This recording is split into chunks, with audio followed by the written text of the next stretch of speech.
What it is, y'all? It is your old boy Pilk, and I'm coming back at you with more Danmachi. Now, I'm going to talk about something interesting today. Now, I know I'm usually talking about 7th Zone and how to beat it and all this stuff. 7th Zone brought an interesting, I guess, concept to my mind today. Now, we've talked a lot about power creep in the game and how much power creep there's actually been. And lately, I've also talked about how I feel like they've ramped up 7th Zone. Well, I actually finally have like definitive proof I could show you of just how much they have thrown just an insane power creep into the game, and because of that, they've actually had to adjust some of these events. All right.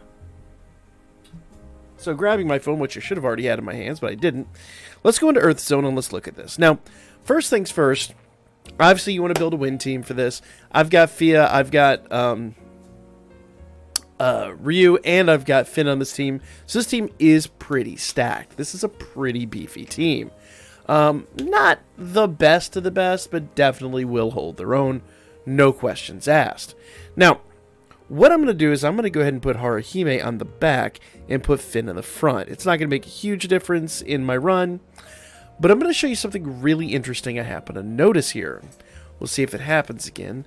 But first things first, right out of the gate, let's just go ahead and do our general buff stacks. Not going to go too crazy here because, well, you'll see in a moment. Obviously, we got the Dragon Killers too here, so this should be kind of a no-brainer with these units. Now, right out of the gate, you start noticing a few things immediately. First of all, Strength and Magic has been buffed, so we could go ahead and remove that with Fia. But if you forget to do that, and I will emphasize forget to do that, it's not really a viable way to run this, but let's just say for the sake of argument you forget to remove that. The end of this turn is not going to be one you are going to look forward to. Bam! Look at that damage. Look at everybody's just croaking left, right, and center. Look at those big hits. So, even with the buffs prior, and I know an intelligent run here would pretty much see you removing those removing those strength and magic buffs. That would be the preferential way to do this. But in every single run we've done prior, and I mean every single run we've done prior, floating Haruhime's never been a problem if you have max limit broken units. We're now at a stage of this game where Earth Zone is a credible threat to old units. It's very interesting. I mean, very interesting. At least, in my opinion, I think it is. So I'm going to go ahead and put Finn back here in the back. And notice that I actually have this, that Hestia and Haruhime. I'm going to go ahead and just put Casino Seer here. And see what we can do with the removal of their buffs. And see if Fia will actually survive this. Because, realistically, she should, but who knows, honestly. Let's go see here. So we're going to do our general buff stack. Nothing too wild, nothing too crazy. There she goes. And obviously next turn we're going to do skill 1 with Fia to go ahead and remove all those buffs because, well, as you saw last turn, we don't, we die. It's pretty straightforward, pretty simple. Now Finn's already reeling. I don't like that, but hopefully we'll be able to manage accordingly. Let's see what happens here. Finn, I'm a little worried about, but we did remove their strength and magic buffs, though they did rebuff. Fia wasn't fast enough to save him. Nope. So yeah, you gotta run Haruhime in these teams now, which is completely wild to me. Like, that is just pretty crazy, honestly. I wouldn't have figured that we would have seen this in 7th Zone at this juncture. Now, once again, that could also be this team. It's hard to tell if that's necessarily the case. If it really is this case, I'm going to go ahead and put that Hestia back on the front, too, to kind of give us a little bit of leeway. Because without floating when we're not floating Haruhime, it's kind of preferential to do this way. So, we've got to get the Haruhime debuff out there, or they're going to straight up kill us. So, once again, why do I bring this up? Well, very simply put, I have talked, and I mean ad nauseum, about how I feel like there's a crazy power creep in the game.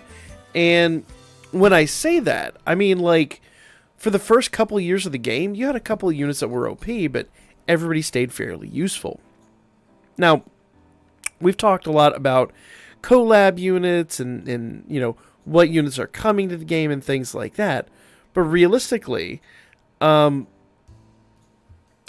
main kind of takeaway here is we have units that become irrelevant extremely quickly. And I mean extremely quickly. Oh, okay, that's right. Because she doesn't have a stun anklet. She has the swap anklet, so it's fine. That's fine. She can be stunned all she wants. Make sure your units have stun anklets when you run 7th Zone. That's the other big thing. I didn't talk about that at the beginning, so I wanted to more talk about the power creep and how wild it is. And let me know what you guys have, if you guys have noticed this yourselves, because I remember a time, and it was not but a few 7th Zones ago, where we could float Haruhime and not worry about it, even with their strength magic buffs. We were just laughing at the whole situation and hacking them down and sawing them in two and never really cared. And now, like, they're a legitimate, credible, honest-to-goodness threat. It's pretty nuts, honestly. Yeah, I'm going to go ahead and do that, remove those buffs. We're going to continue on that train and buff him. Let it go. Now, obviously, once we get everybody in here and we start doing some buffing and everybody starts kind of doing their thing, you know, it begins to become a lot less relevant. In fact, I'm going to go ahead and do Haruhime's essay on this turn and build everybody pretty much right back up. Just so we got to go ahead and rebuff that. And strength and magic buffs be damned, they're not going anywhere.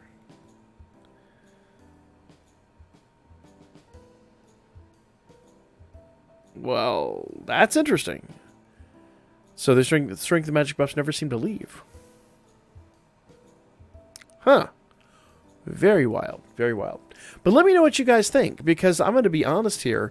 I remember not terribly long ago just like being like, I didn't really have the inkling to make 7th Zone videos anymore, because it was just kind of one of those, it became so easy and such a gimme situation. And now I've got a situation where we have dragon killers. We have win units that are dragon killers, i.e. both the Ryu and the Finn are dragon killers. And they're getting ruined by these guys if they don't have the debuffs in play. So, and there's a good and bad to this. So, first things first, the obvious bad is that this just makes these events that much harder to new players. And that does suck.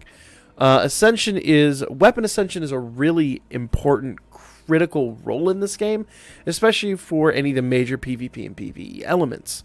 Now, that said, most of your new units probably aren't going to succumb to a lot of these problems. It's just that Finn and Ryu are a little aged because they come from the anniversary from last year. And let's face it, they're coming up on a year old. And we've got units that are 6 months old that might not be able to hold their own like this at this juncture. So, yeah, it's a very, very interesting situation. Let's see, who am I going to SA with? So she does self-wind attack damage 100%. We just got... Yeah, let's do that. But, you know, let's save for a double SA, actually. So he does strength. No, because he doesn't do a percentage boost. So yeah, we're going to do her essay. I think that's the right choice. It's going to give everybody 100% strength magic and wind attack damage. And at that point, I mean, everybody should just be falling apart at the seams. So, go Ryu, do your thing. And of course, this is the Ryu essay for the paid outfit. I think it's really adorable. Some of you guys get on to me for watching the essays, but I think the essays look kind of fun, honestly, frankly. All right, so now we're at a no-brainer situation. The team is just going to be wrecking them out. I probably should have done a double essay with Haruhime and Ryu just to get that extra bit of damage out there. But to be honest, at this point, you know, what's done is done. But I digress. Getting back to my initial statement, have you guys noticed that 7th Zone has been any harder, or maybe do you disagree? Do you feel like 7th Zone hasn't changed at all? To me, when I try to build teams for this, and I noticed that a Haruhime-less team starts just getting wrecked, that to me isn't immediately like, oh, wait a minute, hold on, what's happening here? Because in the past, it was never that imperative to have Haruhime on a team. Like, it obviously helped. I put her on, like, every team we ever build, but the reality is she isn't what I would call necessary. She's just an asset to the team. Let's see what Finn does here. Let's just compare Finn damage. Go Finn. I mean, I know they're dead. I'm curious what his damage is going to be compared to Ryu. So let me know what you guys think in the comments section. I just thought this was an interesting topic, but I think it just kind of harkens. Yeah, and Ryu even did more damage. I think it just kind of harkens back to that idea that I've been kicking around for a while of talking about the power creep, and now I've got a functional situation in which I can actually show you, yes, the power creep is real. It is a definite thing. But you know, let me know your opinions in the comments section down below. Have you noticed this get any harder? Do you feel like this is somehow affecting the game in a negative fashion? I think this is nothing but good for the game, personally, for me, but I do know it does make it harder on new players. That said, most of your new units are just crazy good in comparison to old units, so I really don't see a downside to this. If anything, it does make old units significantly more irrelevant, but you know, that's just you get accrue more Dolb and upgrade units faster with Prism Bonds that way. I'm going to find the silver lining. I don't know. Let me know what you guys think. Like, comment, share. I'm going to be back at you guys with the Danmachi live stream here in just a little bit.